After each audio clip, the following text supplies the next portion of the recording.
Online, diretamente do Rio de Janeiro, comentarista político, e já dou as boas-vindas aqui. Mota, seja mais uma vez bem-vindo. Temos Mota? Vinheta do Mota. Mota, direto com o Mota. Direto com Mota, seja bem-vindo, Roberto. Seguinte, reforma ministerial que para mim poderia se chamar acomodação política, porque eles falam disso, mas é para fins de aumentar o poder político do governo. Eu queria saber o que você está achando dessa reforma e o que vai mudar na prática para nós brasileiros. Nada. Boa tarde, meus amigos, meus queridos amigos Fala, do Pânico. Mota. Boa tarde, nossa audiência. Na melhor hipótese, Sami, não muda nada. Na pior hipótese, aumenta o tamanho do Estado, aumentam os gastos, né? Aumenta o apetite de um governo que parece que não tem nenhuma outra razão para existir, além de cuidar de si mesmo, né? Ô, Mota, primeiro eu queria saber como é que foi o lançamento do seu livro, acredito que foi em Porto Alegre? Foi em Porto Alegre. Porto Alegre. Olha, foi maravilhoso e eu quero agradecer a vocês, porque o Emílio fez um anúncio aqui no ar, né? E teve uma repercussão enorme lá em Porto Alegre, filas imensas, o pessoal compareceu em peso, então eu queria agradecer ao Pânico a divulgação. Muito obrigado. Você merece, meu querido Mota. Sabe que a gente estava discutindo no programa também, cara, a história da AliExpress lá que vai vir agora com 92% de imposto. Sabe que a gente gostava tanto de comprar lá, né? Tanto de meus você. bonequinhos já era. Era tão gostoso, o Morgadão compra os bonequinhos, o Alba, drone. E aí, Mota? Pois é, né? Uma turma que diz que quer combater a desigualdade toma medidas que criam mais desigualdade. Você imagina, né, as pessoas que aproveitavam essa oportunidade para comprar mercadorias a um preço razoável. Agora, se a mercadoria custar menos de $50, incide ICMS de 17%. Se for mais do que $50, incide o ICMS de 17% mais o imposto de importação, que é de 60%. Com a incidência de imposto sobre imposto, isso dá 92%, é quase 100%. Então, se você compra alguma coisa que custa, digamos, $100, você vai pagar outros $100 de imposto. E para onde vai esse imposto? Todo mundo sabe, né? O imposto é o dinheiro que sai do seu bolso para o cofre do Estado e vai financiar coisas, muitas das quais você desaprova.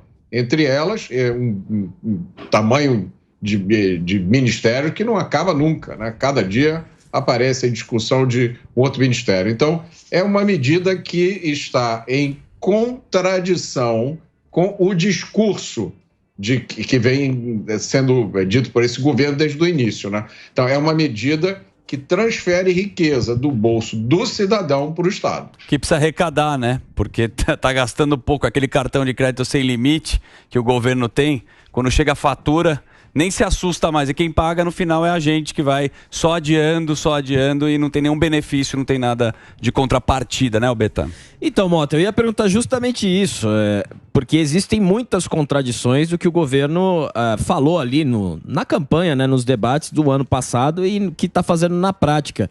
E tem muita gente na internet que eu observo que está bom, mas não era para taxar tanto assim, não esperava que ia taxando pessoas que apoiaram o atual governo. Você acha que tem uma turma que está acordando de todas essas questões de taxa, da questão mais da ala ideológica, de uma questão também da turma woke, não, tá tirando mulher do governo, tá taxando. Você acha que tem uma turma que tá acordando? Eu acho que tem, sim. Tem muita gente acordando, porque esse discurso da esquerda é que nem esses golpes financeiros, né? Você se pergunta, como é que as pessoas caem nisso? Como é que alguém acredita nessa história? O Brasil tem agora, parece que a moda é um golpe usando criptomoedas. Mas o Brasil já teve golpe do boi gordo, o golpe do avestruz, né? Todo mundo, né? Das pirâmides financeiras. E esse discurso da esquerda é uma espécie de golpe, porque é uma coisa que nunca deu certo. Então, você tem que fazer esse discurso para pessoas que desconhecem todo o histórico de fracasso dessas medidas, né? É impossível para um país progredir, crescer, aumentando o imposto, aumentando o Estado. Nunca existiu na história da humanidade um país que progredisse dessa forma. O motor do progresso são os indivíduos, são as pessoas que decidem arriscar, que decidem abrir uma empresa, né, correndo o risco de ir à falência, correndo o risco de ter as suas terras desapropriadas. No Brasil hoje você corre risco de tudo. E o discurso da esquerda é um discurso que demoniza isso, demoniza a criação de riqueza. O outro dia eu estava conversando com um amigo sobre essa história de justiça tributária. Aí o meu amigo estava dizendo assim, eu acho que os ricos, os super ricos, têm que pagar um percentual maior da sua renda em imposto do que quem tem menos. Eu perguntei por quê? Veja bem, se você tem duas pessoas que começaram na vida, né, na mesma situação, um acordou cedo, trabalhou, arriscou, investiu, se sacrificou. O outro levou aquela vidinha no bem bom, aproveitando a vida sem fazer maiores sacrifícios. O primeiro, no final de 20, 30 anos, ganhou muito dinheiro. O outro, né, tem lá uma situaçãozinha qualquer que ele sobrevive. Aí você vai pegar esse que se sacrificou, que trabalhou, que arriscou, e que por causa disso conseguiu conquistar um patrimônio maior, você vai punir ele, dizendo, olha, você vai pagar um percentual maior da sua riqueza em imposto. Então, as ideias que estão por trás disso são ideias que não fazem sentido nenhum. Quando as pessoas param para pensar, elas percebem isso. A outra forma de perceber isso é olhar um governo que disse que ia fazer algumas coisas e que agora toma medidas que estão em total conflito, né? Ô, Mota, a conta não fecha. O discurso é lindo, ele emociona, mas ele não entrega. É igual o Sami no começo do relacionamento dele. Ele faz muito bem. Depois, ele dá uma acomodada. Mas eu não vou para Israel e deixo a mulher e a filha sozinha. Por isso, eu vou até fazer um break, se você me permitir. Daqui a pouco a gente volta aqui com o Roberto Mota. Só para falar rapidamente, ele tá com a livraria do robertomota.com.br e ele tem um Instagram maravilhoso, que é o @RobertoMotaOficial. Lá tem muita informação, notícia e às vezes um cachorrinho. A gente não entende, mas ele é muito fofo também. Olha lá, o cachorrinho do Mota. Olha lá, que fofinho. Olha lá. Ele é coração também. Bonitinho demais. Então a gente vai fazer um break e daqui a pouco a gente está de volta aqui na Rádio Jovem Pan com o Roberto Mota. Reginaldo, dá o play. Reginaldo! Boa. O cachorrinho do História Sem Fim. Ô Mota, a gente fica... Sempre parece que não vai mudar, né, meu? A gente vai ficar... A pauta, às vezes, Você fica desesperado, às vezes, você na sua casa aí, com tantos livros, às vezes você olha assim e fala, meu, e aí, cara? Ferrou. Você viu, setembro vai entrar o grosso. Você tá preparado, Mota? Né, Mota? Ô, Zuzu, o que acontece é assim, quando você para estudar um pouco, né, para entender como é que as coisas acontecem, você percebe que a história acontece em ciclos. As coisas se repetem. Tá? Se você for for estudar a história, por exemplo, da Roma Antiga, né? Você tinha a República Romana, depois o Império Romano. Se você for estudar a história de alguns daqueles anos, como é que era a política, as alianças, as traições, a corrupção, o crime. Cara, tem momentos em que você estuda a história antiga e você pensa que você está estudando a história do Rio de Janeiro, há 10 anos atrás, 15 anos atrás. Então as coisas se repetem. Essa sedução que o poder exerce sobre as pessoas, pouca gente resiste a esse brilho do poder, né? O sujeito até tem boas intenções no início, mas quando ele começa a navegar nesse mundo de dinheiro, de poder, então eu acho que isso, ao mesmo tempo, tira algumas ilusões que a gente, às vezes, mantém, né? Muita gente tem a ilusão de que, não, se pelo menos o brasileiro votasse certo, né? Se a gente aprovasse aquela lei, se o Congresso operasse dessa forma, se os juízes tivessem mandatos, tem sempre uma fórmula mágica, e eu sempre digo, toda hora eu estou falando isso no Pingos nos Is, não existe solução mágica, não existe bala de prata. Se você olhar, por exemplo, só para um exemplo aqui, se você olhar a história dos Estados Unidos, no início do século XX, a política americana era marcada pela corrupção. Tem grandes escândalos de corrupção nos Estados Unidos no início do século XX. Ainda tem. A diferença dos Estados Unidos hoje é que não há impunidade que há aqui no Brasil. Mas, então você pode comparar o estágio de desenvolvimento do Brasil com o dos Estados Unidos há 100 anos atrás. As coisas se repetem, os fenômenos são mais ou menos os mesmos. O que acontece é que quando a gente vive momentos como o momento que a gente está vivendo hoje, a gente tinha, até pouco tempo atrás, muita gente, inclusive eu, tinha esperança que o Brasil fosse decolar, né? Que nós estivéssemos entrando numa fase diferente, onde as pessoas entendessem que o Estado tinha que ser menor, mais enxuto, que cada um tem que cuidar de si, que solidariedade é um ato voluntário, não é um ato imposto pelo governo. Que quanto menos imposto, melhor. Meus amigos libertários dizem, imposto é roubo, né? É um certo exagero, mas quanto menos imposto, melhor.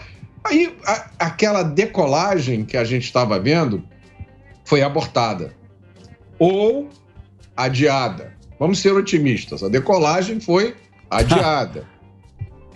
Então, é difícil, né? Tem momentos que... Você tem que esperar, então. Mas talvez a gente espere um pouco mais do que quem tem a paciência, mas não tem jeito. E às vezes a decolada é um voo de galinha também, que não anima muito. Mas tem um caso aí, de um roubo de celular. Eu fiquei curioso também. Eu fiquei curioso. Eu queria contar essa história para vocês. O que foi isso? Roubo de celular em São Paulo. O que é isso? Deixa eu contar essa história para vocês. Eu tenho um amigo que é executivo, viaja pelo Brasil inteiro, estava em São Paulo na semana em que eu fiz um lançamento do livro lá no Sul. Meu amigo é do Sul. E ele estava na terça-feira daquela semana em São Paulo, hospedado ali na Faria Lima, se eu não me engano. Me desculpe, eu não conheço muito São Paulo. Tranquilo. Mas acho que é na Faria Lima. E aí ele caminhou até o cruzamento da Faria Lima com Juscelino Kubitschek. Pode ser. E aí, quando ele estava atravessando a rua, ele recebeu uma chamada no celular e ele pegou o celular para mandar uma mensagem, para dizer que não podia falar.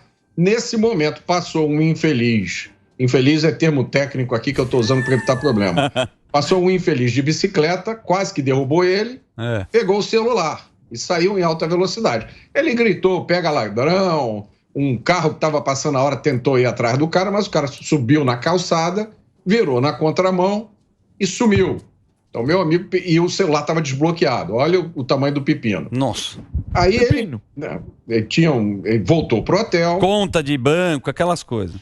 Tudo. Vocês imaginam, você está imaginando o tamanho do pepino. Aí ele chegou no hotel, muito chateado. O que eu vou fazer? Ele ligou para a companhia telefônica, bloqueou, fez lá as coisas todas e depois resolveu fazer um boletim de ocorrência. Ele deve ter pensado naquele momento, como todo brasileiro, né? Fazer boletim para quê, né? O que adianta? Mas ele fez. Ele abriu lá o sistema da polícia de São Paulo, fez o boletim de ocorrência e tocou a vida dele. Isso foi na terça-feira. Quando foi na quinta-feira, ele recebeu uma ligação desconhecida no celular dele. Um número desconhecido, ele não atendeu, como a maioria de nós faz, né? Mas só que essa pessoa que tinha ligado para ele no número desconhecido ligou para a esposa dele. E aí a esposa dele ligou para ele e falou, olha, estão te ligando, atende que é uma coisa importante. E vocês sabem quem era que estava ligando para ele? Era a inspetora Roberta da Polícia Civil do Estado de São Paulo, porque a polícia que estava trabalhando em Guarulhos prendeu um sujeito que estava embarcando para fora do Brasil com dezenas de celulares. Caraca, meu. Que legal, hein? E aí, você sabe o que a polícia fez? A polícia pegou celular por celular, olhou o e-mail, né? Que é tipo um número de chassi que o celular tem, verificou no sistema se havia um registro de ocorrência com aquele, até que encontraram um que tinha, que era do meu amigo. Vocês acreditam que nas dezenas de celulares roubados, o do meu amigo tinha sido o único que tinha feito registro de ocorrência? Então fica aí o alerta, né? A dica, Morgadão, que é um cara da tecnologia, junto com o Alba, como é que você deixa aberto o seu ID do celular, Samidana, você sabe? Não, ID não. Se você fizer um código, se você fizer um código o Delari já tá vendo aí no Google, Isso. você tem um código que você tem o e-mail, que é tipo, E-mail. como o Mota bem falou, é tipo um chassi. É um Esse registro. número é único e é um por celular. E aí, ao fazer isso, você pode não só bloquear o celular, mas também vincular você. Já viu como é que é? Asterisco, hashtag 06, hashtag. Repita. Você pega, digita asterisco, como se fosse ligar pra alguém. Asterisco, aí a hashtag 06 e hashtag, e é isso daí. E aí você aperta a tecla como se fosse ligar. Aí vai aparecer já. Boa, aí já bem legal. aparece na sua- Não, foi uma Prestação de serviço. prestação de serviço aqui bem bacana. Ô Mota, você que acompanha bom. tudo aí Precisa clicar. de geopolítica mesmo, você está acompanhando o Milei na Argentina, você viu que agora tem uma polêmica. Viva a economia. Porque a gente faz essa comparação, né, do político que é outsider, que começa a fazer barulho, e ele falou do Papa agora. Você acompanhou essa história que o Milei falou do Papa? Não vi essa. O que foi que ele Visita falou do papal? Papa? Não, ele meteu o cacete no Papa, o caramba. Quando ele não Falou foi- que o Papa é maligno. E aí Acho que é maligno. os padres da Argentina estão criticando o Milei. Exatamente. Mas independente do que ele fala, ou que ele o que ele falou do Papa, o que você acha desse comportamento aí do político que faz barulho, que a gente já viu que funcionou, mas depois lá na frente pode ser que não funcione? Qual que é a tua opinião, assim? Você é um cara que é consultor. O nosso Mota aqui, ele foi o cara que ajudou A criar o Partido Novo. criar o Partido Novo, né? Sim. Muito antes de ser modinha. O cara trabalhou com segurança pública. Qual que é a sua visão sobre isso? Essa é uma boa pergunta, Zuzu. Eu falo sobre isso no meu último livro, né? O Jogando para Ganhar, que é a segunda edição, que está disponível na minha livraria também, livrariadorobertomota.com.br. Você, quando pleiteia um cargo público, você tem 2 desafios pela frente. O primeiro é ganhar a eleição. O segundo é, depois que você ganha a eleição, no caso de um cargo executivo, é você administrar. E são 2 habilidades completamente diferentes, né? Você ser um bom administrador não tem nada a ver com a sua capacidade de ganhar votos e vice-versa. Na disputa eleitoral, você ser polêmico, você dar algumas ideias diferentes, você gerar alguma controvérsia, ajuda muito, porque você passa a ser notado. Então, às vezes, os políticos até falam algumas coisas que não têm a mínima chance de irem para frente, e a gente vê isso quase todo dia, né? Algumas ideias estapafúrdias. Por quê? Porque no dia seguinte aquilo ali vai ser manchete em todos os jornais, todos os programas de comentário vão falar sobre aquilo, e aquilo vai criando audiência, né? E no caso do Milei tem uma dimensão extra. Ele realmente está trazendo ideias que para a América Latina são ideias muito diferentes das ideias que são costumeiramente adotadas. Não que todas as ideias que ele traga necessariamente sejam viáveis e boas, né? Por exemplo, ele deu a ideia de dolarizar a Argentina, acabar com a moeda e acabar com o Banco Central. Há quem diga que isso aí é uma coisa impossível. Você teria que ter um estoque de dólar enorme, suficiente para fazer a economia rodar, né? Mas a ideia dele de reduzir o número de ministérios, você vê, a Argentina tem 18 ministérios. Olha que vergonha. E o Milei quer reduzir para 10. Você já imaginou? A gente tá com quase 40, né? Pois é, daqui a pouco a gente chega a 51, né? Vamos bater. Tem uma, Morgadão? Não, só fazer aqui uma colocação. O Anderson Leme, que veio aqui, né, que veio do programa Aeroportos e tudo mais. Sim. Ele falou, ele até tá exaltando aqui, falando, esse trampo dos celulares roubados é nosso em conjunto com a Civil no aeroporto, o destino é Senegal. Então é importante mesmo fazer o boletim de ocorrência. É isso aí, ó. Essa é a hora que a mídia mete tanto pau na polícia, né? Todo dia tem manchete criticando a polícia. Olha o trabalho que a polícia de São Paulo está fazendo. Sim. Vocês pensem na surpresa do meu amigo, o trabalho assim duro, um trabalho arriscado e um trabalho minucioso, de olhar e-mail por e-mail. E fica a lição para as pessoas também da importância de fazer o registro de ocorrência. Faz o BO porque esse trabalho aí que eles fazem lá, a Receita. E no aeroporto é muito legal. Civil. O Anderson. Ele teve Legal. Um abraço aí, Anderson. Pro Anderson Leme. Abração, Anderson. Show. Fala, Betão, mais uma aí pra saideira. Ô Mota, pra gente sair com estilo, a questão do Toffoli hoje, que falou que a prisão do Lula foi o maior erro jurídico da história do Brasil. Se ele fala que isso é um erro, se a prisão dele foi um erro, as pessoas que prenderam estão erradas. Então, é mais uma questão de reparação histórica da esquerda. Como você acha? Para onde vai isso aí? Acredito que deva ir para o Sérgio Moro, não?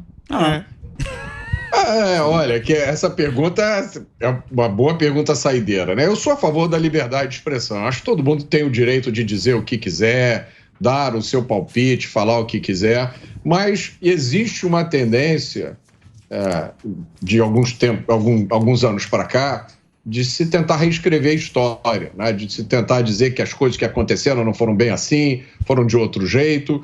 Isso não é privilégio do Brasil, isso está acontecendo agora nos Estados Unidos também. Se vocês olharem com cuidado a situação política dos Estados Unidos, talvez a gente conclua que ela é mais agitada, mais quente do que a situação do Brasil.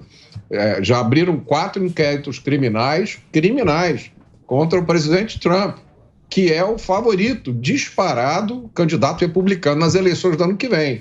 Então, está se criando uma tensão na sociedade americana. Isso está acontecendo em outros lugares também. Eu estava falando com um amigo, ontem encontrei com um amigo que mora na Austrália, e ele me contando o que está acontecendo lá. É um fenômeno mundial, essa tentativa de controlar a história, de controlar a narrativa, né? De criar uma narrativa. Isso não é privilégio do Brasil. Mas, de qualquer forma, eu sou totalmente a favor da liberdade de expressão. Boa. É que cada um tenha o direito de dizer o que pensa com total liberdade. Muito bom. Mota, muito obrigado. Feriadão aí. Vai descansar? Boa. Vai lá pra Paraty?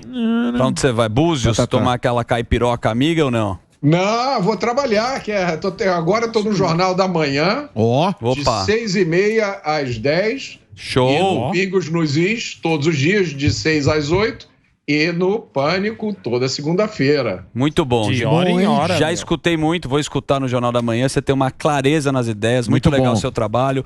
Esse é o @Roberto Mota Oficial. Se você quiser, também tem a livraria do robertomota.com.br. Valeu, Mota. Valeu, muito obrigado a vocês. Tchau, tchau, pessoal.